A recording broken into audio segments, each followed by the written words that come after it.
Álvarez, acaba de ofrecer declaraciones importantes que reflejan que hay contradicciones entre el Ministerio Público y la Procuraduría General de la República, y en particular la Procuraduría especializada en persecución de la corrupción y la Cámara de Cuentas. Porque lo que ha ocurrido es que tradicionalmente el actual Procurador General de la República, Jean Alain Rodríguez, ha remitido a la Cámara de Cuentas la solicitud de auditorías en casos en los cuales corresponde al Ministerio Público hacer una labor de investigación. Porque la Cámara de Cuentas, nosotros lo hemos dicho aquí varias veces, no es un organismo de investigación de corrupción. Es un órgano auxiliar del Estado en relación con las cuentas nacionales y en particular cómo se distribuye el presupuesto y cómo se ejecuta el presupuesto, y determina quiénes cumplen con las normas de contabilidad regularmente establecida o internacional o nacionalmente establecida, y cómo se ejecuta el presupuesto. Cuando hay partidas presupuestarias que corresponden a un renglón y se utilizan en otro renglón, obviamente la Cámara de Cuentas determina irregularidades en esa ejecución presupuestaria. De igual manera que cualquier dinero que se libere en forma de cheque o con lo que sea, debe contarse con un soporte contable que justifique esa operación. Exactamente. O sea, las buenas prácticas de administración y contabilidad es la labor de supervisión que corresponde a la Cámara de Cuentas. Por eso se ve muchas veces que dice, se detectó que se hicieron tales y cuales pagos sin soporte. Y entonces eso no quiere decir que el funcionario se ha robado ese dinero. Lo que indica es que hay algo irregular. Entonces, si después la PECA entiende que debe profundizar y que ese funcionario debe explicar por qué no se siguieron las buenas prácticas de contabilidad que están consagradas en la ley, entonces ahí sí puede dar lugar a que se pueda abrir una investigación que no corresponde a la Cámara de Cuentas. Los informes de auditoría de la Cámara de Cuentas que tienen irregularidades notables, la Cámara de Cuentas lo que hace es remitirlos a la Procuraduría Especializada de Persecución de la Corrupción. Y es la PETCA la responsable de hacer las investigaciones y determinar si hay dolo o no hay dolo. No es la Cámara de Cuentas. Eso es lo que está diciendo Hugo Álvarez cuando ha dicho, bueno, a nosotros no nos corresponde hacer la labor de investigación que le toca hacer al Ministerio Público. Podemos decir que la Cámara de Cuentas aporta insumos, y con esos insumos se puede decidir ya en el Ministerio Público si se pone en marcha una investigación, si se detecta algún ilícito, y ha habido casos. El caso del exalcalde de San Francisco de Macorís, Félix Rodríguez Grullón, precisamente el sustento de ese expediente en su contra que está en los tribunales, se sustenta, en gran medida se soporta, ¿verdad? Se fortaleció por el trabajo de la Cámara de Cuentas. Por la Cámara de Cuentas, porque inclusive el monto de que se hablaba antes era mucho menor, y después de la auditoría, la PECA determinó que las irregularidades sobrepasan los 400 millones de pesos. Ya. Pero mira, en el caso de Punta Catalina, por ejemplo, la Procuraduría General de la República le solicitó a la Cámara de Cuentas realizar una auditoría de la construcción de la planta de Punta Catalina.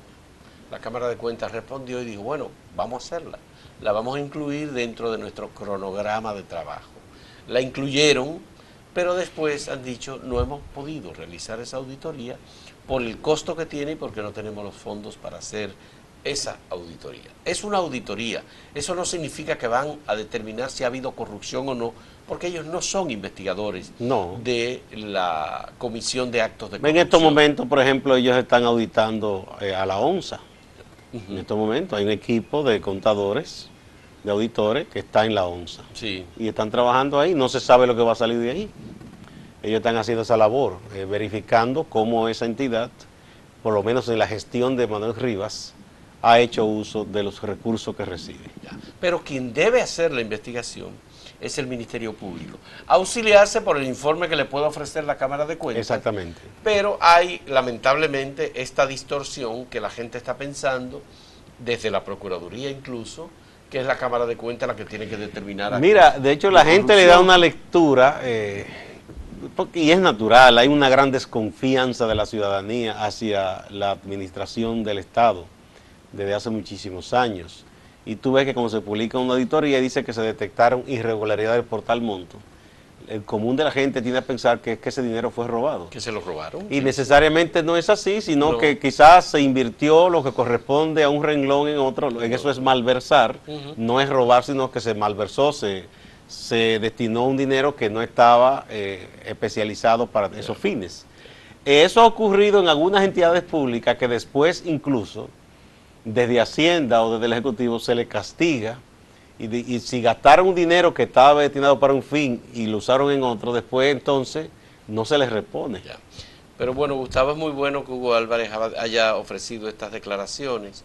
Eso no quita, por supuesto, que la Cámara de Cuentas tiene la responsabilidad de realizar auditorías y que es una pena que en la Oficina Metropolitana de Servicios de Autobuses no se haya auditado esa oficina desde el 2010 hasta el año 2017, cuando ocurrió ahora la tragedia que determinó, que concluyó con la muerte del abogado Junior Ramírez. Ahí habría que, en ese aspecto, sería interesante que eso no sé, se organice de otra manera, no sé, don Alfredo Cruz, un dirigente del PLD, contador de la Vega, que fue miembro de la Cámara de Cuentas, que es amigo nuestro hace mucho, me comentaba en una ocasión que él entendía que con la cantidad de auditores, contadores y otros profesionales que cuenta la Cámara de Cuentas, podía abarcar más, pero que ya dependía de el enfoque de trabajo que tenga quien preside esa Cámara en un momento determinado. Sí. Porque, por ejemplo, tú dices eso de ONSA.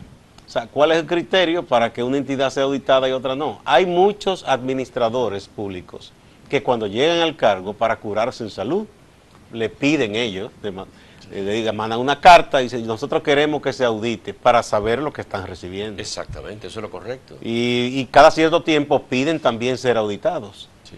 Eso es importante que lo hagan un administrador público. Bueno, de todos modos, lo deseable sería que la Procuraduría General de la República se dé la tarea de verificar qué es lo que corresponde realmente a la Cámara de Cuentas y hasta qué punto la Cámara de Cuentas está imposibilitada de hacer el trabajo de investigación de corrupción que ellos desearían que hiciera la Cámara de Cuentas y que obviamente corresponde al PETCA, a la Procuraduría Especializada de Persecución de la Corrupción. Y por demás se ve un poco feo esto que entidades públicas, o no las entidades, los funcionarios, los incumbentes, públicamente estén dirimiendo esas diferencias, esas cosas, ¿no? Yo creo que no hace bien el Ministerio Público, lanzándole esa canana a la Cámara de Cuentas, que es una entidad incluso que no anda participando en debate, se concentra en su trabajo, ¿no? Se supone que debía concentrarse en su trabajo. Bueno, no es un organismo que tenga el foco de los medios todo el tiempo, la Cámara de Cuentas. Sí. Contrario al Ministerio Público. Pero ellos deben dar a conocer todas las auditorías, no solamente eso enviarlas sí, al Ministerio eso Público, sí, hay que ver y además plantear que si es que necesitan más personal, cuánto necesitan, cómo es la cosa. Ellos en internet debían colocar las auditorías que realizan para que los medios incluso tengan acceso y puedan revisarlas. Las colocan, pero de manera muy tardía. Nosotros teníamos la costumbre de revisar las auditorías. Todas las auditorías, salió una nueva auditoría, pues vamos a revisar a ver qué dice. Y sacábamos información sobre eso. Pero ellos perdieron, parece, el interés o entendieron que eso estaba generando muchos conflictos y decidieron no dar a conocer las auditorías. Entonces, pese a que tienen su página de internet y en donde reportan las auditorías solamente las colocan después de que el auditado, que eso es una costumbre aquí, reporta, hace una contestación de esa auditoría y después que ellos la revisan y entonces se ponen de acuerdo y cuando aparentemente no hay ningún tipo de conflicto, porque si hay conflicto, entonces silenciosamente la mandan a la Procuraduría. A veces no hay, tú puedes decir una auditoría, ni en una auditoría esa no es que hay una irregularidad así en el uso de distracción de fondos, pero sí hay cosas que llaman la atención. ¿Tú recuerdas las auditorías que se le hicieron a la administración de Franklin Almeida cuando estuvo en el Ministerio del Interior? que ahí habían unos capítulos extrañísimos de que para bebida y cosas, que uno decía, pero eso no es labor de Interior y Policía, ¿no? No, vamos a una pausa.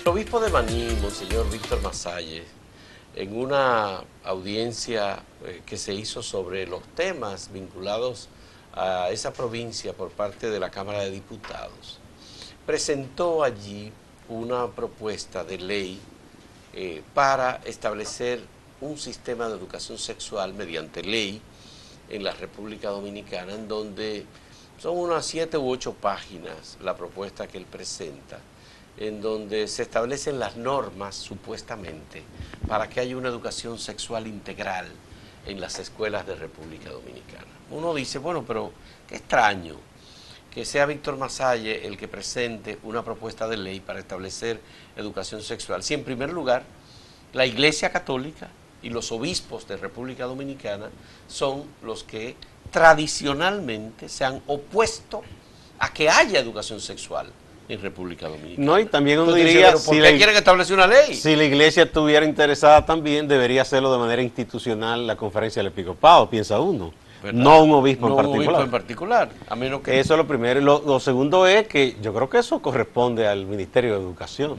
Es que tiene profesionales con la debida capacidad y puede auxiliarse muy bien con entidades y con profesionales que han trabajado esa temática. Sí. Ahí hay cosas que llaman la atención.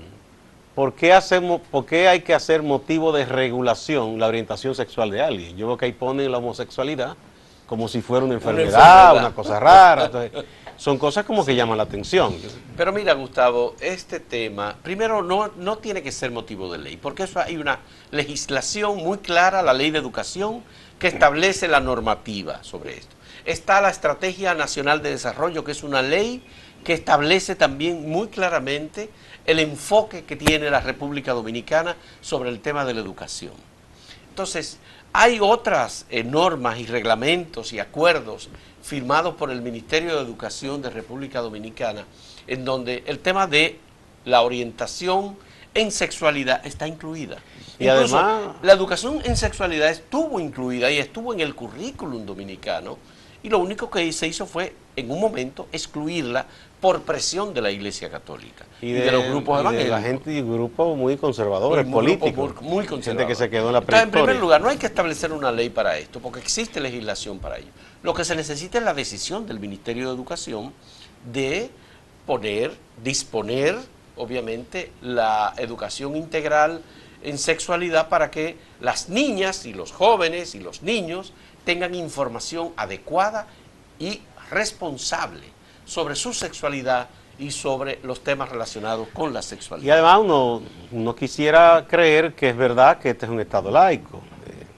A pesar de los pesares, de concordato y todas las cosas, se supone que la autoridad está en el Estado, y la autoridad civil no está ni en las iglesias ni nada de eso, con toda la libertad que tienen de hacer proselitismo y de que cualquiera que tenga la fe que quiera la puede tener, como en los hechos es. Esa posición de los conservadores y de la Iglesia Católica y algunos grupos evangélicos, pues son solamente algunos, negándose a que haya educación sexual en las escuelas, es la responsable de que haya tantos embarazos en adolescentes en la República Dominicana. El 15% de los partos que se hacen en República Dominicana es de adolescentes, lamentablemente. Y además el desconocimiento también de los peligros a que se exponen niños y niñas, con todos estos casos que hay de abuso sexual y todo eso, que si hubiese una correcta educación sexual, la familia estuviera más consciente de las previsiones que tiene que tomar para proteger a sus niños. Bueno, es un Estado irresponsable el que tenemos, que no ha aplicado la educación sexual, no ha dispuesto que se programe la educación sexual en las escuelas, sobre todo porque normalmente los ministros de educación son designados y parece que el gobierno busca el consentimiento de la iglesia o de las iglesias. No, que es así. Y ellos están en el Consejo Nacional de Educación y son los que están normalmente poniendo normas y trabas para los textos escolares que tienen que utilizar. Aquí en un momento dado, por ejemplo, lamentablemente, la profesora Ibelice Prats, en la primera ocasión que quería que se nombrara en ese puesto, fue objetada por la iglesia, porque decían que ella era una libre pensadora. bueno, pues ellos quieren que volvamos al medioevo. Bueno. ¿Entiende? Ellos quieren que volvamos a la antigüedad en materia como esta, en donde no se imparte educación sexual pese a que tenemos temas de enfermedades de transmisión sexual en las escuelas. Tenemos concursos de niñas besándose entre ellas, en cursos que se dan normalmente. Lo hemos visto, todo eso está en las redes sociales. Tenemos falta de información, tenemos profesores abusando sexualmente de alumnas, de niñas y de varones también. Tenemos embarazos en adolescentes. Es decir, aquí se está dando un deterioro muy fuerte en relación con los jóvenes y a los adolescentes. El tema de la violencia, por ejemplo, que ahora todo el mundo quiere hacer un programa de violencia. La Cámara de Diputados y el Senado acaban de decir, no, hay que hacer un programa contra los feminicidios y contra la violencia de género. La Procuraduría General de la República ha dicho lo mismo. El tema de violencia de género, si buscan las estadísticas, fundamentalmente los más violentos son los jóvenes. Es que no reciben información, es que no tienen una educación adecuada en maestros, en las escuelas públicas y en los colegios, porque en realidad las prácticas que se reproducen son las prácticas violentas y machistas del hogar. Sí, y la escuela no tiene ningún efecto de transformación. No puede hacerlo. Exactamente, porque se ha preferido mirar hacia otro lado por presión de todos esos grupos. ¿Tú sabes lo que dice Víctor Masaya en su propuesta? En su propuesta él establece muy claramente que los padres tienen el derecho de sacar a sus hijos de las clases en donde haya educación sexual cuando ellos quieran. Bueno, ojalá que tengan el derecho también de sacarlo de las iglesias cuando hay un cura abusador. ¿Verdad? Porque, entonces ese no es derecho, no, porque si a eso vamos, ¿verdad? No, eso no se puede. No. Entonces, obviamente tenemos una distorsión y no es con una ley que se va a resolver el tema de la educación sexual. Lamentablemente, esa versión, digamos, legalista, en el sentido de que, bueno, tenemos que imponer la educación sexual. Todo el mundo ha reclamado y todo el mundo en el gobierno, mucha gente está convencida de la necesidad de la educación sexual. Lo peor de todo eso es que aquí hay un gran populismo respecto a todo lo que tiene que ver con las iglesias y esas cosas. Y tú verás que muchísimos legisladores, para hacerse los graciosos con su conciudadano y con la iglesia, van a decir, sí, que bien, eso está muy bien, y vamos a acogerlo, y vamos... Y yo pienso que los legisladores tienen muchas tareas pendientes, mucho trabajo que hacer para que se pongan a ponerse de caja de resonancia simplemente para congraciarse con la iglesia. Que en este caso, yo digo, ni siquiera es la iglesia en su totalidad, es un obispo que, bien intencionado como sea, él habla de este tema y somete ese anteproyecto, pero que eso no es la conferencia del episcopado. Además, nosotros no vamos a decir que el obispo Víctor Masaya no tiene derecho hablar sobre el tema de sexualidad. Y a someter la propuesta que él quiera. Porque la iglesia no ha resuelto su propio problema de sexualidad a su interior. No lo vamos a decir, porque no hay que decirlo. Sencillamente, él tiene derecho a hacer la propuesta. Ahora, el gobierno dominicano, el Ministerio de Educación, están obligados a tomar decisiones sobre esto para salvar a las familias dominicanas. El 40% de las familias dominicanas son monoparentales, Gustavo. Pero eso se desconoce porque se quiere tener una visión de la familia clásica tradicional que ya en gran medida no es así. Bueno. O sea, no se quiere ver la realidad. Eso es lo que pasa. Mismo. Se quiere mirar hacia otro lado, se quiere ocultar la realidad. Vamos a una pausa.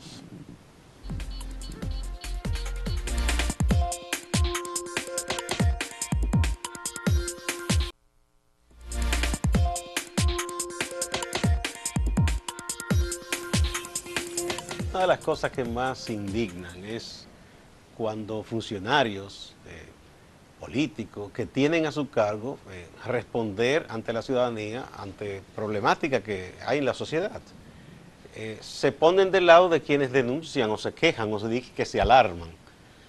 Eso yo no sé si es cinismo, vagabundería o qué, porque entonces en estos días todo el mundo ha visto lo que está pasando, con mayor frecuencia cada día casos de violencia contra mujeres, feminicidios, y aparecen funcionarios diciendo, caramba, quejándose, o sea, como si a ellos les correspondiera quejarse. A ellos les corresponde actuar. Entonces hemos visto, por ejemplo, del Ministerio Público diciendo que van a lanzar una campaña. Ahora van a lanzar una campaña. Uno entendía que aquí había una política, que había, ¿verdad?, una política y que esa política se le daba seguimiento. El Senado lanza una campañita diciendo de que no le haga coro, hasta medio como de relajo. Eso no es cosa de relajo.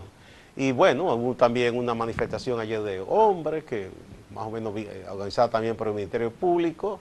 Bien, si como simbólicamente se quiere hacer algo, eso es un acto simbólico. Pero eso nos dice a nosotros entonces que no tenemos políticas verdaderas frente a esta grave tragedia que está sufriendo la sociedad dominicana, con mujeres sufriendo violencia y a cada rato una asesinada. Entonces, veo que se está improvisando, es mi percepción. Y mira, es muy grave que sea así. Mira, Gustavo, el tema de los feminicidios los tenemos por siempre en la sociedad dominicana. Lo hemos tenido, lo hemos heredado, hemos descubierto que hay que ponerle atención a eso.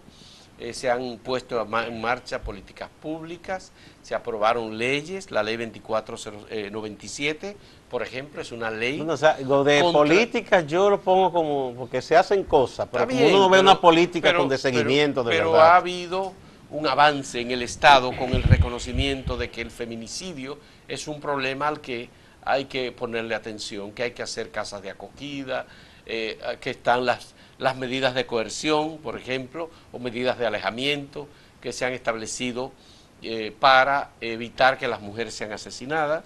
Obviamente se ha educado a la Policía Nacional y al Ministerio Público cuando una mujer va a presentar una queja o una denuncia de violencia o de amenaza de muerte.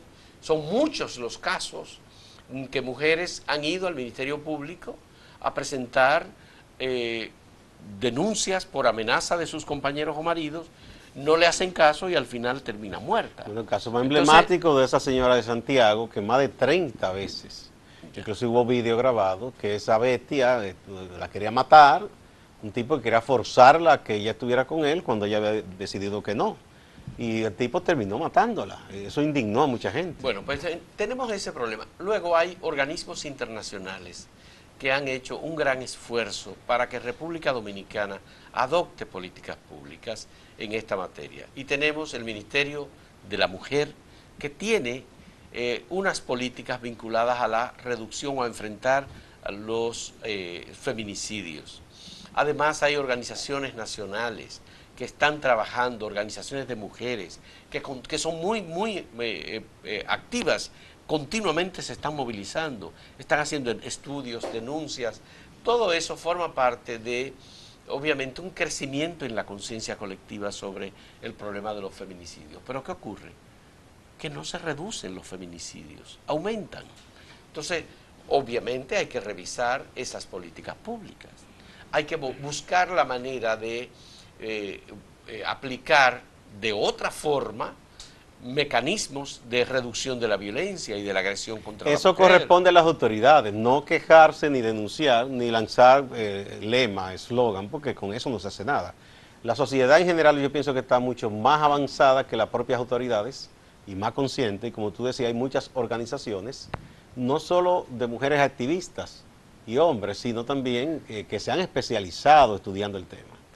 Y solo hay que ver incluso que las entidades privadas que se dedican a darle soporte a una casa de acogida, a darle asistencia a las mujeres, son mucho más eficientes que las públicas. Bueno, yo pienso que una de las cosas que hay que hacer es enfocar mucho la promoción de la paternidad y de la paternidad responsable, que implica no solamente la atención a los hijos, sino también un trato igualitario en la pareja y un respeto a la integridad y a la privacidad y a una serie de elementos que normalmente no se toman en cuenta en este país, Gustavo.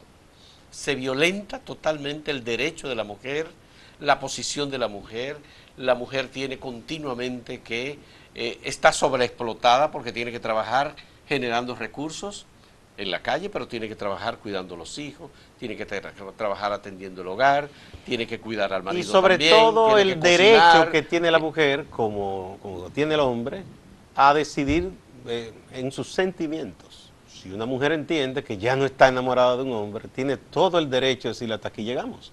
Y eso ni es una tragedia, ni es un fracaso, porque esa visión de que un proyecto de pareja es como una empresa, de que, ay, fulana fracasó, los matrimonios no fracasan, tienen un fin, punto.